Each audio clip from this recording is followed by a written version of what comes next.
back to another episode of Financial Minds Meet the Experts. I'm Jaime Agostino, your host. On this podcast, we're joined by financial industry experts to talk about topics, trends, and themes that credit union professionals need to know about. Today, we are talking with MC Federal Credit Union's President CEO, Elba Arenas, and Vertice AI CEO, Mitch Rutledge, about fear of AI. I recently attended an event, and when the topic of AI was mentioned, fear took over so many of the attendees. So my goal today, with the help of our guests, is to help combat the initial reaction of fear of AI. So I'm going to start off by talking with Elba. Elba, when did AI first come up in discussions at your board and executive levels, and what was their initial reaction?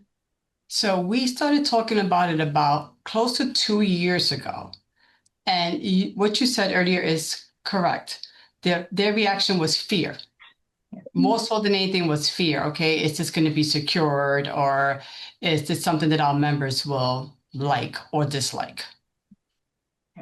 Yeah.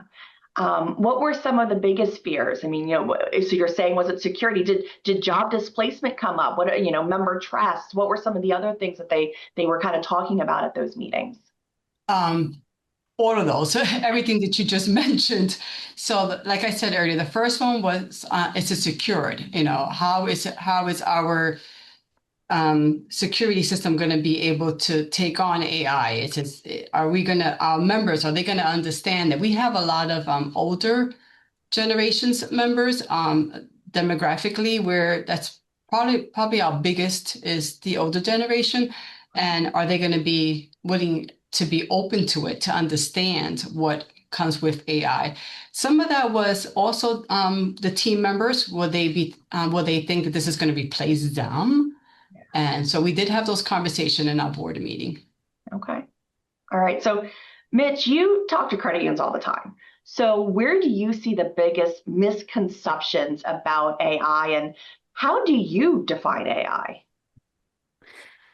Well, I think the biggest misconception is that, AI is some huge, futuristic, expensive, new thing that has these needs of lots of data scientists to help us use it. It's really not true, right? In reality, AI is simply math and algorithms that are really designed to help us just distill data and help us make better decisions, right? So that's the heart and soul of what this big AI topic is about. I think for credit unions, that means helping them know which members are most likely to need a checking account or a loan or be at risk of leaving, or where we see potentially fraud risks.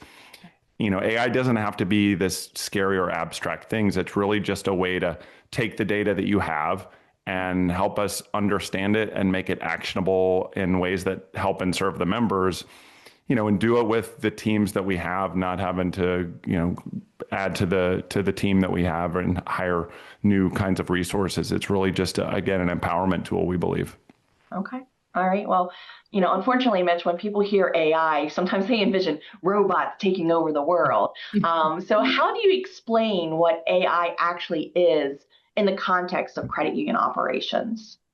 So, the term is artificial intelligence, but I really think we should be using the term augmented intelligence or assisted intelligence. I really think that that's the right way to define where this technology is today.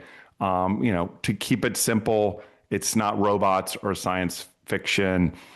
I used the metaphor, showing my age.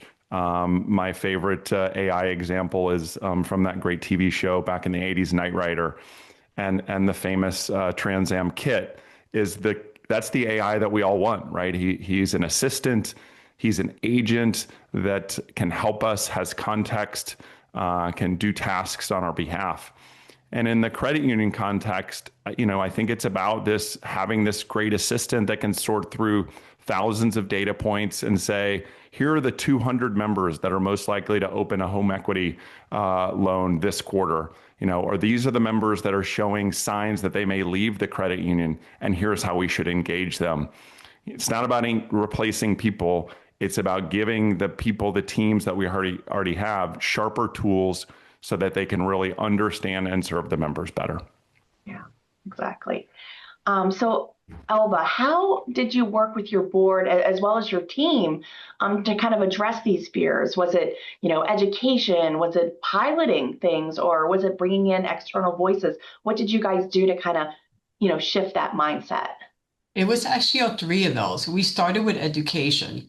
So I was lucky enough to attend a session, a strategic planning session, actually with Vissel, where I learned about Vertice AI. And it was so helpful for me to understand it. So then I was able to bring it back to the board and let the board know what I experienced to Vertice AI. Being that we're a smaller credit union and we only have one person in marketing, so she is limited to the tools that she has because it's just one person. Right. So I explained to them and let them know that I signed us up for a pilot. So we were able to then do a free pilot to learn more about Vertice AI. And that way it'll give her the tools that she needed to do her job correctly. Okay. So when you were having these, conversations in education, were there any aha moments that started to shift the mindsets from fear to curiosity? Oh, absolutely. I actually had my marketing specialist come train at a board meeting as to what she learned.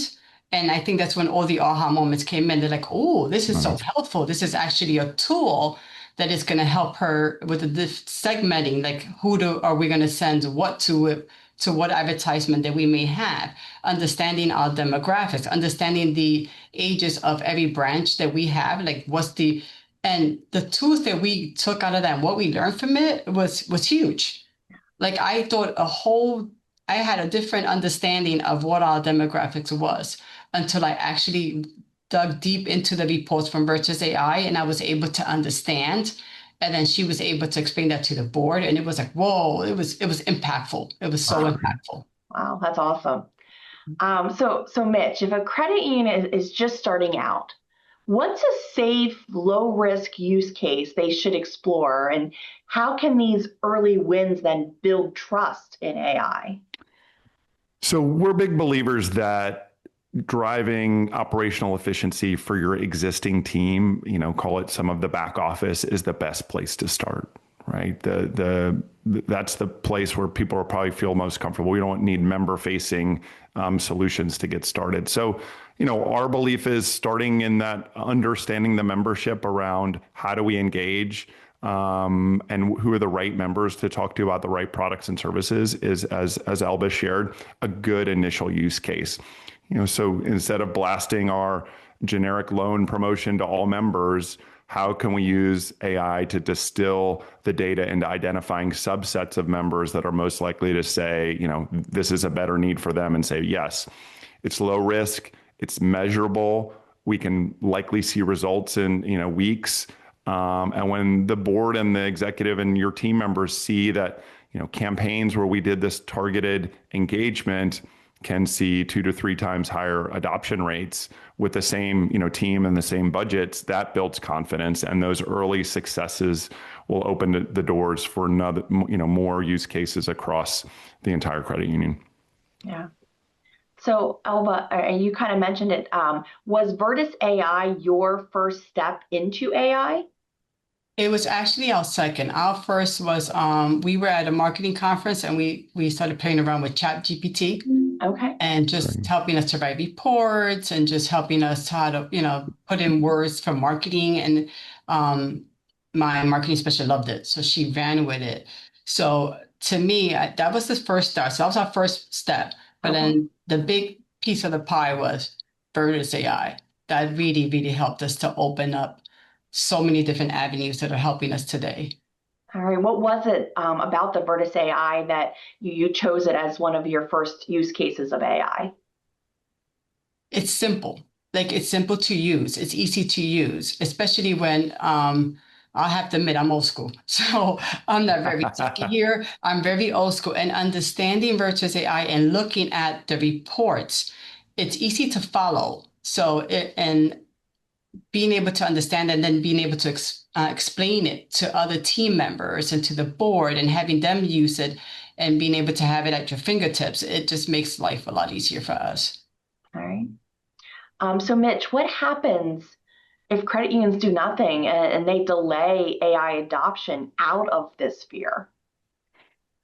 Well, I mean, not to try and be hyperbolic here, but I mean, the real risk is that without AI, you can get replaced. You know, the risk is that competitors, whether it's the mega banks or the fintechs, they're using it every day to deliver personalized experiences, spending billions of dollars on that, and potentially that members start to shift away and respond to the personalization from other institutions.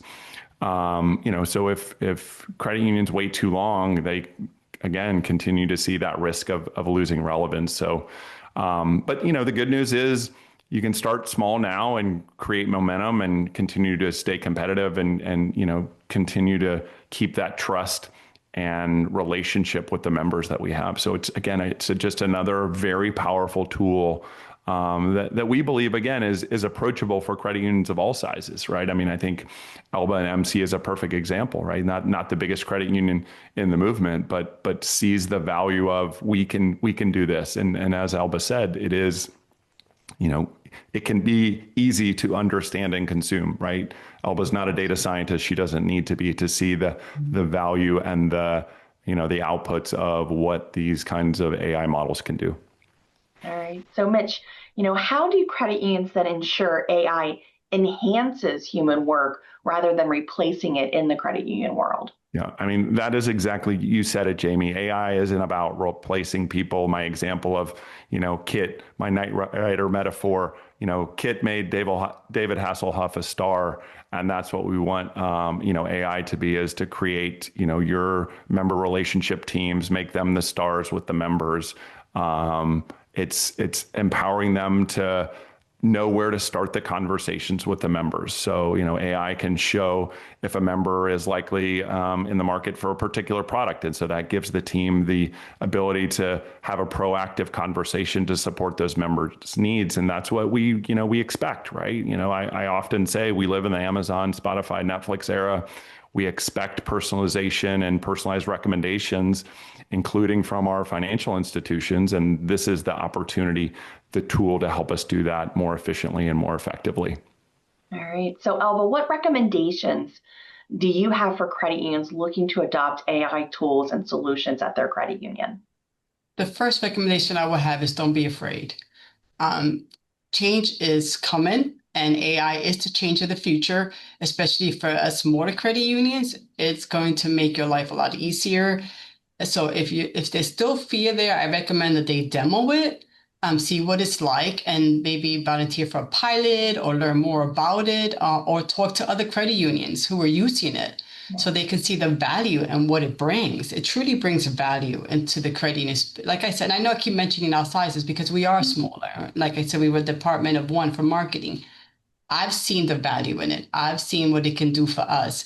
So I can honestly say that it's a great tool. So don't be afraid. Just go out there and demo it. That's what I would say. Okay, thank you. So Mitch, any final thoughts you'd like to share with our audience about, AI and AI technologies?